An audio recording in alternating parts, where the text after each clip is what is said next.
First, I'm going to start off on this talking about MediCal. And the first thing that's important to know is that there's many, many ways of getting into MediCal, and I'm sure you're familiar with that. There's, CalWorks and the GAIN program. There's children's programs. The program we're going to talk about, first of all, is SSI, and I know everybody knows about SSI. And what SSI provides is a complete MediCal coverage with no share of cost. So if you are on SSI, you're already in a good place, not financially, but you are with your benefits. There is another part of SSI that is not as well known. Do any of you know about 1619 A and B? Say yes? No? Yes.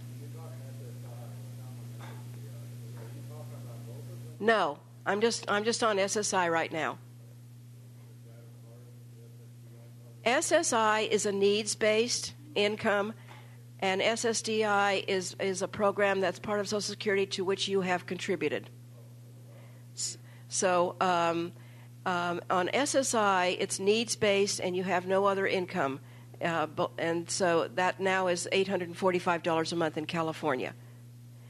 The 1619, I think it's Chapter 16 of the Social Security Act. Part of that is what people on SSI, allowing them to go to work and to earn. Now, a lot of people on SSI would say, but I'll lose everything. I'll lose my SSI. I'll lose this. What we like to explain to people is that on SSI, if you go to work, you lose $1 for every $2 you earn. There's a formula, and it's in the hard copy of your PowerPoint. There's a formula on how they come up with what they take away and what you keep, and how much you can earn. But currently in California, there is a threshold that if you zero out, and you'd have to earn, the formula would be twice what your income is, twice $845, which would be $1,690, plus there's a giveaway of $85. So it would actually be, you would have to earn $1,775 a month to zero out your SSI. But on the other side of that, you'd be earning $1,775, which is a heck of a lot more than $845, and you would still keep no share of cost MediCal. And you could earn up to, this year, 2010, $34,324 annually before you would lose MediCal, no share of cost.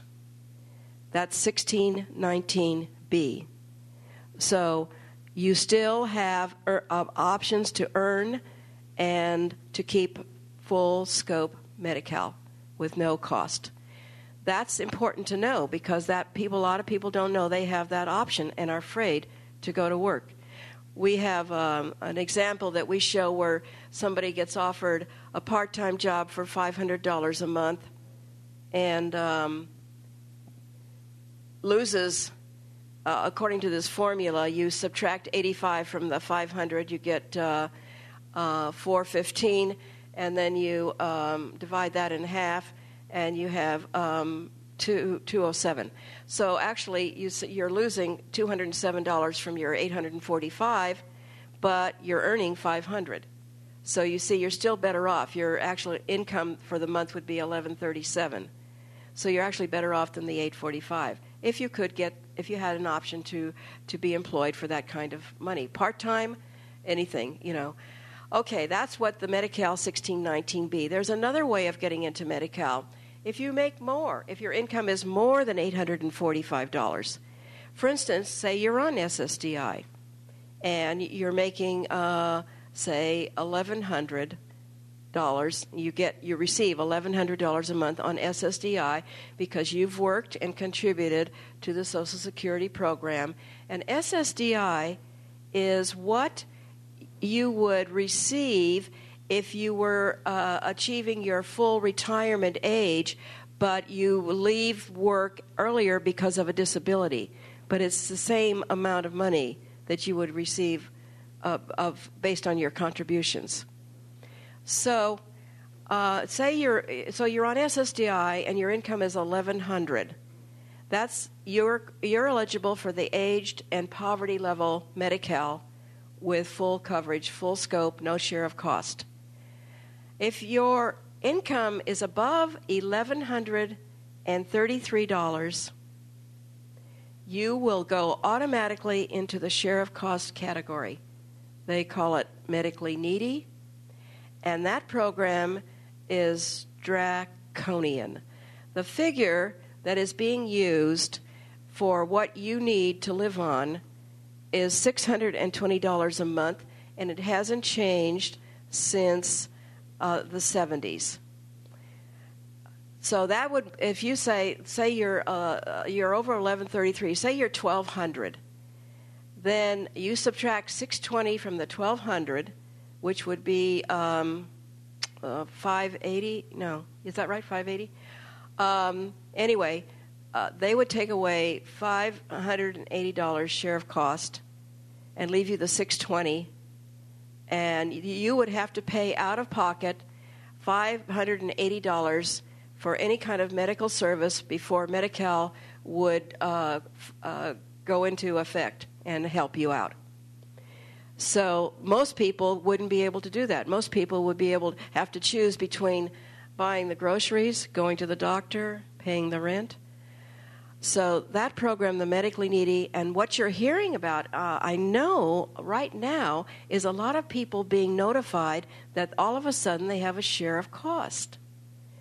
Now, one way of getting out of that program that I just talked about, the age and poverty level program, age-disabled poverty level program, is buying a dental plan. If you're just a little bit over the 1133, you could buy a dental plan or a vision plan, and that would be deductible. Say you were at 1200 and it's 1133. You could probably buy a dental or vision plan for $67 a month, and then that would reduce you to the 1133, and you would still be eligible for that program with no share of cost MediCal.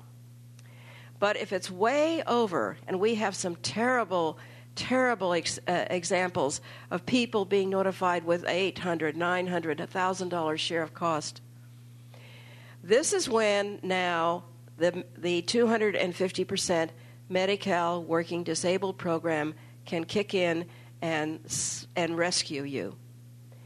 And it is the program originally we used to go around talking about it. I've been doing trainings on this program in LA County and around the state now for about 7 years.